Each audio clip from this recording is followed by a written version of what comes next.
يا من صليت بكل الأنبياء يا من في قلبك رحمة للناس يا من ألفت قلوبا بالإسلام يا حبيبي يا شافعي يا رسول الله. Assalamualaikum warahmatullahi wabarakatuh. Bagaimana kabarnya anak-anak ibu pada hari ini? Alhamdulillah, semoga anak-anak ibu dalam keadaan sehat dan bersemangat dalam mengikuti pembelajaran kita pada hari ini. Anak-anak ibu, sebelum memulai pembelajaran, alangkah baiknya kita membaca doa terlebih dahulu. Silakan anak-anak ibu ikuti ibu dalam berdoa. Kita mulai dengan membaca basmalah. Bismillahirrahmanirrahim. Rabbi sidni ilman warzuqni fahma. Amin. Semoga dengan berdoa tadi, anak-anak ibu dapat mengambil hikmah dari apa yang kita pelajari pada hari ini, serta pembelajaran kita pada hari ini berjalan dengan lancar. Apakah anak-anak ibu sudah mengetahui apa materi pembelajaran kita pada hari ini? Seperti yang ada pada silabus kita, bahwa pembelajaran kita pada hari ini yaitu mengenai benar sekali, pembelajaran kita pada hari ini yaitu mengenai tayammum. Apakah anak-anak ibu sudah tahu apa yang dimaksud dengan tayammum? Baik, jika belum, dengarkan ibu menjelaskan mengenai materi tayammum ini. Karena tayammum ini sering digunakan oleh masyarakat muslim dan masyarakat-masyarakat yang membutuhkan, terutama kita sebagai makhluk, terutama kita sebagai makhluk sosial. Di sini, ibu akan menjelaskan mengenai yang pertama, pengertian tayammum, yang kedua, dasar hukum tayammum, dan yang ketiga, syarat tayammum, yang keempat, rukun tayammum, dan yang kelima, hal-hal yang membatalkan tayammum. Baiklah, silahkan simak anak-anak ibu, karena nanti di pertemuan terakhir, ibu akan meminta salah satu dari anak-anak ibu untuk menjelaskan apa yang telah ibu jelaskan. Yang pertama, mengenai pengertian tayammum. Secara bahasa, tayammum berarti menyengaja atau bermaksud, sedangkan secara istilah yaitu mendatangkan debu yang suci ke seluruh wajah dan kedua tangan sebagai pengganti wudhu atau mandi yang sesuai dengan syarat dan rukun tertentu. Gimana? Apakah anak-anak ibu dapat menangkap apa yang ibu jelaskan tadi? Baiklah, jika tidak, ibu ulangi sekali lagi. Secara bahasa, tayammum berarti menyengaja atau bermaksud, sedangkan secara istilah mendatangkan debu yang suci ke seluruh wajah dan tangan sebagai pengganti wudhu dan mandi sesuai dengan syarat dan rukun tertentu. Kemudian, ulama Syafi'iyah dan Hanafiyah menambahkan pengertian tersebut dengan niat, karena niat merupakan salah satu rukun dari pelaksanaan tayammum. Karena niat itu sangat penting. Niat itu saking pentingnya sampai ada istilah innamal a'malu binniyat. Segala sesuatu tergantung pada niatnya. Anak-anak ibu harus hafal mengenai niat ini. Nanti ibu menjelaskan niatnya, anak-anak ibu harus menghafalnya. Itulah tadi mengenai pengertian tayammum. Secara bahasa artinya bermaksud atau menyengaja, sedangkan secara istilah mendatangkan debu yang suci ke seluruh wajah dan tangan sebagai pengganti mandi atau wudhu dan dilaksanakan dengan syarat dan ketentuan, yang dilaksanakan juga dengan doa, yang dilaksanakan hanya dengan mengusap muka dan tangan ke debu yang mensucikan. Itulah pengertian tayammum. Kemudian kita masuk kepada materi yang kedua, yaitu mengenai dasar hukum tayammum. Dasar hukum tayammum ini terdapat dalam Quran surah Al-Maidah ayat 6 yang berbunyi Bismillahirrahmanirrahim. Wa in kuntum marada aw ala safari aw jaa ahadum minkum minal khaiti aw lamastumun nisaa falam yajidu ma'a fatayammuma sa'idah tayyiba famsahu biwujudikum wa aidikum minhu, yang artinya jika kamu sakit dalam perjalanan kembali dari tempat buang air kecil atau menyentuh kemaluanmu lalu tidak memperoleh air, bertayamumlah dengan debu dan tanganmu dengan debu itu. Nah, anak-anak ibu, itulah dasar dari tayamum yang kita pelajari pada hari ini. Nanti ibu meminta pada saat kita UAS, anak-anak harus menghafal dalil mengenai tayamum ini, biar itu akan menjadi nilai untuk anak-anak ibu sekalian. Kemudian, poin yang ketiga kita mempelajari mengenai, yang ketiga mengenai syarat tayamum.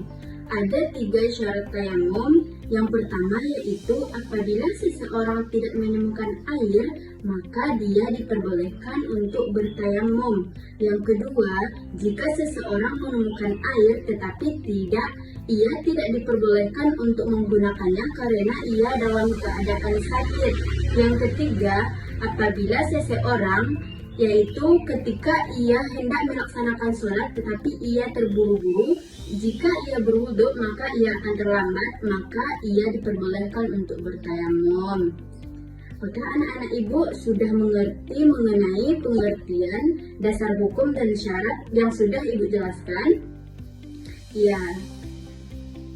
Baiklah, ibu akan mengulangi mengenai syarat tayamum. Tadi seperti yang ibu jelaskan tadi, syarat tayamum itu ada 3. Yang pertama yaitu apabila seseorang tidak menemukan air, maka ia diperbolehkan untuk melaksanakan tayamum. Yang kedua, apabila seseorang tersebut menemukan air, tetapi ia tidak diperbolehkan menggunakannya karena ia dalam keadaan sakit, maka ia diperbolehkan bertayamum. Dan poin yang ketiga, bahwa seseorang diperbolehkan untuk melaksanakan tayamum apabila ia khawatir akan terlambat pada saat melaksanakan sholat.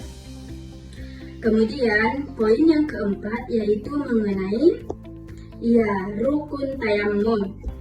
Rukun tayamum itu terbagi menjadi 4. Yang pertama yaitu,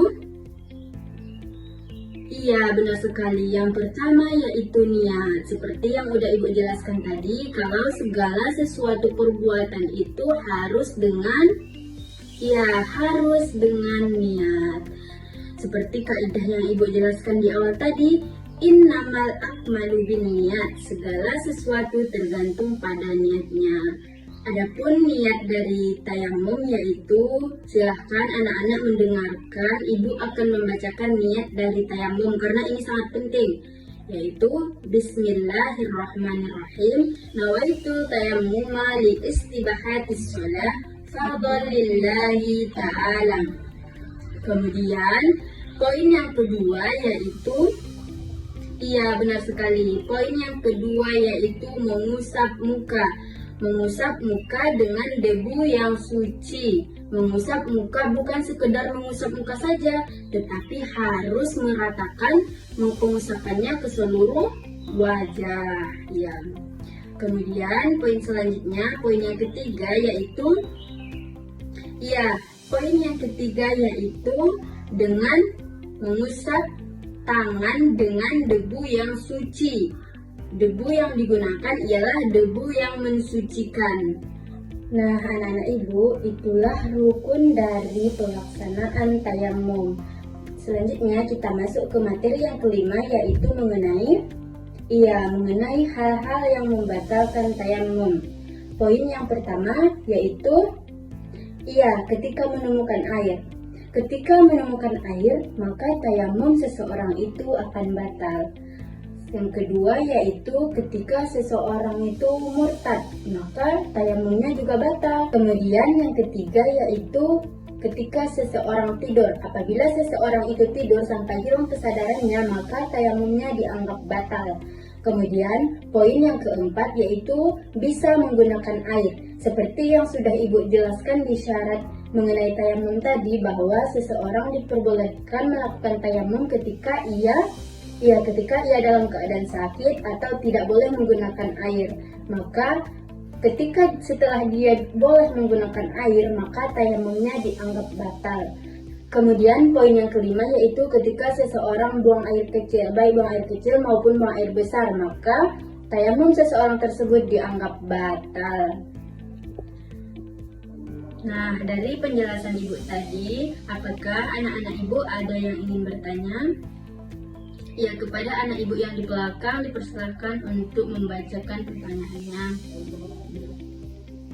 Baik, ibu ulangi pertanyaan dari anak ibu yang di belakang tadi, bahwa pertanyaannya, bagaimana batasan seseorang diperbolehkan untuk melaksanakan tayamum? Jadi, batasan seseorang untuk diperbolehkan dalam melaksanakan tayamum ada dua. Yang pertama yaitu jika ada air tetapi jaraknya lebih dari 2,5 km, maka ia diperbolehkan untuk melaksanakan tayamum. Kemudian yang kedua yaitu jika air ada tetapi sedikit dan hanya cukup untuk diminum, maka ia diperbolehkan untuk bertayamum. Apakah anak ibu dapat menerima jawaban dari ibu? Baik, terima kasih. Baik, selanjutnya untuk lebih memperjelas materi kita pada hari ini, silakan anak-anak ibu simak video yang akan ibu putar. Nanti di akhir ibu akan bertanya lagi kepada anak-anak ibu. Kita akan belajar bersama tata cara tayamum menurut Al-Quran dan Sunnah serta Himpunan Putusan Tarjih Muhammadiyah. Adapun dalil tayamum terdapat dalam Quran Surat Al-Maidah ayat 6. Tata cara tayamum yang pertama, membaca basmalah. Bismillahirrahmanirrahim. Yang kedua, meletakkan telapak tangan di atas tanah, dinding, atau benda yang berdebu. Yang ketiga, meniup debu dari kedua telapak tangan agar menipis. Yang keempat, mengusapkan kedua telapak tangan yang berdebu ke wajah dan punggung kedua telapak tangan.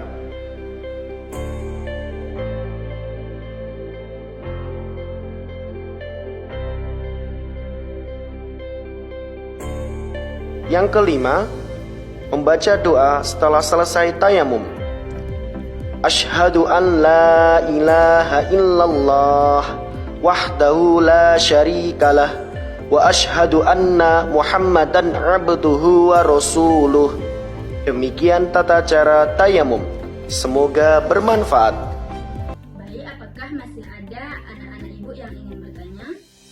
Baik, jika tidak ada, ibu ulangi dari awal dan ibu akan menyimpulkan pembelajaran kita mengenai tayamum ini, mulai dari poin pengertian bahwa tayamum secara bahasa artinya menyengaja dan secara istilah yaitu mengusap muka dan tangan dengan syarat dan rukun tertentu, kemudian dilakukan dengan berniat.